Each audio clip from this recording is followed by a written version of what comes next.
नमस्कार दोस्तों, स्वागत है आप सभी का हमारे इस यूट्यूब चैनल जीके ट्रिक पे। आज हम बायोलॉजी के 5 ही एमसीक्यूज करेंगे और उसी के साथ जो है हमारा ये बॉडी फ्लूइड्स एंड सर्कुलेशन वाला चैप्टर जो है ख़त्म हो जाएगा। और हमारा ये बायोलॉजी का 11वां लेक्चर था। इससे पहले हम 10 लेक्चर कर चुके हैं पूरे कंप्लीट। अगर आपने नहीं देखे तो आप आई बटन में यहाँ पर ऊपर देखिएगा, ठीक है। तो टॉप 5 क्वेश्चन होंगे यहाँ पे, आपको एक एक करके क्वेश्चन को आंसर करना है। और जितने भी ये एग्ज़ाम्स है, इन सभी एग्ज़ाम्स में ये क्वेश्चन जो है आते हैं हार्ट से रिलेटेड। जो है हमने पहले ही क्वेश्चन कर लिए हैं, आज भी थोड़े से हार्ट से रिलेटेड होंगे, ठीक है। तो एक एक करके क्वेश्चन को सॉल्व कीजिएगा, ठीक है। और वीडियो को लाइक कीजिएगा, शेयर कीजिएगा और सब्सक्राइब कीजिएगा चैनल को।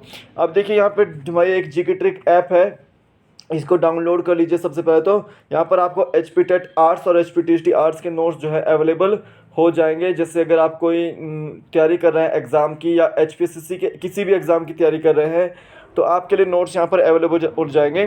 तो ये 220 रुपीज़ के नोट्स हैं, आप इसको अभी जो है परचेज़ कर लीजिए, आपके लिए जो है लाइफ टाइम जो है काम आएंगे, ठीक है। फिर आपके CTET की जो तैयारी कर रहा है, साइकोलॉजी के नोट्स आपको यहाँ पे 200 रुपीज़ में मिल जाएंगे। इसमें आपको 13 वीडियो लेक्चर्स भी आपको मिलेंगे, ठीक है। आप ये भी परचेज़ कर सकते हैं। टेट मेडिकल के और TST मेडिकल के प्रीवियस क्वेश्चन पेपर आप परचेज़ कर सकते हैं। 30 रुपीज़ के क्वेश्चन पेपर मिलेंगे आपको, 9 क्वेश्चन पेपर मिलेंगे इसमें। और 10वां जो है आपको यहाँ पर आंसर की मिलेगी वहाँ पे, ठीक है। तो अभी चलते हैं फर्स्ट क्वेश्चन की ओर। प्लीज़ लाइक कीजिएगा वीडियो को, शेयर कीजिएगा और सब्सक्राइब कीजिए चैनल को। फर्स्ट क्वेश्चन देखते हैं। The blood pumped from right ventricle enters into. अगर हम जो है मान लो ये चैम्बर है तो ये राइट ऑरिकल, ये लेफ्ट ऑरिकल, ठीक है। और ये आपका राइट वेंट्रिकल और ये लेफ्ट वेंट्रिकल। अगर हम राइट वेंट्रिकल से जो है ब्लड को पंप करते हैं तो वो किस में जाता है, वो आपको जाता है पल्मोनरी आर्टरी में। तो सी ऑप्शन इसका बिल्कुल राइट आंसर है। अगर लेफ्ट वेंट्रिकल में से पंप करेंगे तो वो किस में जाएगा, ऑर्टा में, ठीक है। अगर राइट ऑरिकल में जो है ब्लड आता है तो वो किसके थ्रू आता है, वीना केवा के थ्रू, ठीक है, वीना केवा के थ्रू। और लेफ्ट ऑरिकल में अगर ब्लड आता है तो वो किसके थ्रू आता है, वो पल्मोनरी वीन के थ्रू आता है। तो देखिए राइट ऑरिकल में डीऑक्सीजनेटेड ब्लड आता है और लेफ्ट ऑरिकल में जो है आपका ऑक्सीजनेटेड ब्लड आता है। राइट वेंट्रिकल में डीऑक्सीजनेटेड ब्लड होता है और लेफ्ट वेंट्रिकल में ऑक्सीजनेटेड ब्लड होता है, ठीक है। ये आपको याद रखना है। तो सी ऑप्शन इसका बिल्कुल सही आंसर है। नेक्स्ट क्वेश्चन देखते हैं। Which of the following is called as neural centre. Neural centre बताना है आपको, कौन सा सेंटर होता, कौन सा होता है। तो ब्रेन में ही जो है आपका ये न्यूरल सेंटर होता है, उसका नाम है मेडुला ऑब्लोंगेटा। और सही से बात बताऊँ कि हाइंड ब्रेन का जो है ये पार्ट है और एक तरह से ये रेस्पिरेटरी सेंटर का भी काम करता है, ठीक है। और कार्डियक सेंटर भी इसको ही बोलते हैं, ठीक है। ये आपको याद रखना है। तो बी ऑप्शन इसका बिल्कुल सही था। पॉन्स वेरालाई को हम न्यूमोटॉक्सिक सेंटर भी बोल देते हैं या न्यूस्टिक सेंटर भी बोल देते हैं, ये आपको याद रखना है। नेक्स्ट क्वेश्चन देखते हैं। Which of the following is referred to as atherosclerosis. तो देखिए एथेरोस्क्लेरोसिस जो है एक बीमारी है और वो किस बीमारी को बोलते हैं, कोरोनरी आर्टरी डिजीज़ को।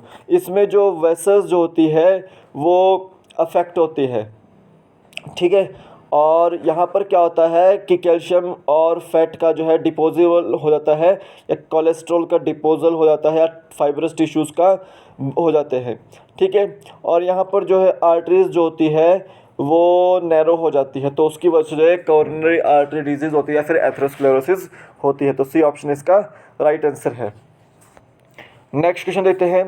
When the heart muscle is suddenly damaged by an inadequate blood supply, so causes। देखो अब यहाँ पे कुछ डिजीज़ यहाँ पर बताई गई है कि यहाँ पर 4 डिजीज़ है, इसमें से कौन सी डिजीज़ है कि जब हार्ट मसल जो है वो सडनली डैमेज हो जाती है तो उस समय जो है ब्लड सप्लाई जो है वो बंद हो जाती है, ठीक है। तो वो डिज़ीज़ कौन सी है, तो उस समय जो है आपको हार्ट अटैक होता है कि जब आपका हार्ट मसल जो है वो डैमेज हो जाती है और ब्लड सप्लाई जो है वो बंद हो जाती है, तो उस समय क्या होती है, हार्ट अटैक होता है। कार्डियक अरेस्ट तब होता है जब हार्ट जो है स्टॉप करता है बीट करना, ठीक है, स्टॉप कर देता है बीट करना, यानी कि धड़कना बंद कर देता है, तो वो कार्डियक अरेस्ट होता है, ठीक है, ठीक है। अब एक चीज़ आपको याद रखनी है कि हार्ट फेलर कब होता है। ये भी एक तरह से स्टेट ऑफ हार्ट है जब ब्लड जो है वो पंप नहीं होता, ठीक है। जो ब्लड जो है जब पंप नहीं होता, ठीक है। और हाइपोटेंशन का मतलब है कि लो ब्लड प्रेशर। किसी का अगर हाई ब्लड प्रेशर हो तो हाइपरटेंशन बोलते हैं, और अगर लो ब्लड प्रेशर हो तो आपका हाइपोटेंशन बोल देते हैं। हाइपरटेंशन में आपके दो चीज़ याद रखनी है, एक सिस्टोल होता है, एक डायस्टोल होता है, ठीक है। तो इसका जो टेम्परेचर होता है 120 और 120 mmHg के बीच में होता है, और 80 mmHg के बीच में होता है। जो नॉर्मल ब्लड प्रेशर होता है वो इनके बीच में होना चाहिए, ठीक है। अगर 120 से ऊपर गया तो हाई ब्लड प्रेशर, हाइपरटेंशन होगा। अगर 80 से नीचे आया तो आपका हाइपोटेंशन यानी कि लो ब्लड प्रेशर होगा, ठीक है। तो यहाँ पे बी ऑप्शन इसका राइट आंसर था। नेक्स्ट देखिए, which of the following carry oxygenated blood from left ventricle to body. अब देखिए मैंने आपको बताया था कि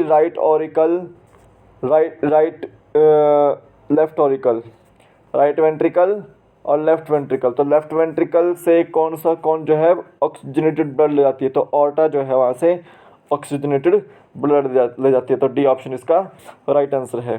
तो ये थे आपके टॉप 5 क्वेश्चंस आज के लिए, ठीक है। तो इसमें से मेरे को आप जो है इंपॉर्टेंट क्वेश्चंस जो है थे सारे के सारे, कितने मार्क्स बने आपको, ठीक है, तो बता दीजिएगा मुझे, ठीक है। तो अभी के लिए फ़िलहाल इतना ही, फिर मिलेगा एक नए वीडियो से, तब तक के लिए जय हिंद, जय भारत, आपके दिन शुभ हो।